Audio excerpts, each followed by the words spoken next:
સુપ્રસિદ્ધ યાત્રાધામ વડતાલ સ્વામિનારાયણ મંદિરમાં 210 વર્ષની ઐતિહાસિક પરંપરા મુજબ ભવ્ય અને દિવ્ય રંગોત્સવ હર્ષોલ્લાસ સાથે ઉજવાયો છે। આ ઉત્સવમાં લાખો યુવાનો કોઈ ફિલ્મી ગીતોના બદલે ડીજે પર માત્ર હરિ કીર્તનના તાલે ભક્તિભાવપૂર્વક ઝૂમી ઉઠ્યા હતા।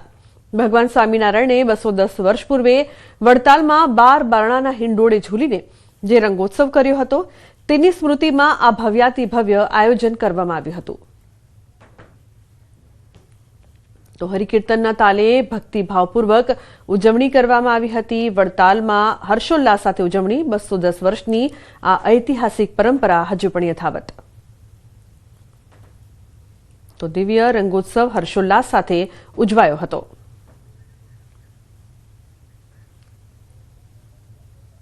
રાજસ્થાનના ડુંગરપુર જિલ્લામાં રમાઈ જોખમી હોળી। ડુંગરપુરના ભિલોડા ગામમાં પરંપરાગત પથ્થરમાર હોળી રમાઈ, જે દરમિયાન બે ટોળીઓમાં વહેંચાયેલા લોકોએ એકબીજા પર જોરદાર પથ્થરમારો કર્યો।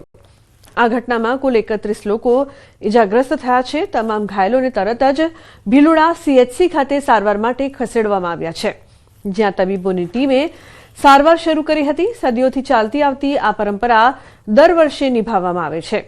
જોકે આ વખતે મોટી સંખ્યામાં લોકો ઇજાગ્રસ્ત થતા ઘટનાએ ચિંતા ઊભી કરી છે।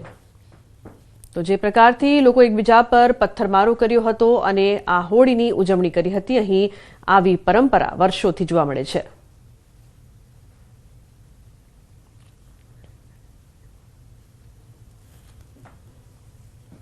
તો અન્ય સમાચાર, અમદાવાદથી છારાનગરમાં લૂંટ વિથ મર્ડરની ઘટના સામે આવી છે। 60 વર્ષીય વૃદ્ધાની હત્યા કરીને લૂંટ ચલાવી। રાતના સમયે 3 લૂંટારોએ ઘટનાને અંજામ આપ્યો હતો। હત્યા કરી ઘરમાંથી ચોરી કરી ફરાર થયા હતા। પોલીસે આ સમગ્ર મામલે તપાસ હાથ ધરી છે। તો હત્યા કરી ઘરમાંથી ચોરી કરી ફરાર, પોલીસે આ સમગ્ર મામલે તપાસ હાથ ધરી છે।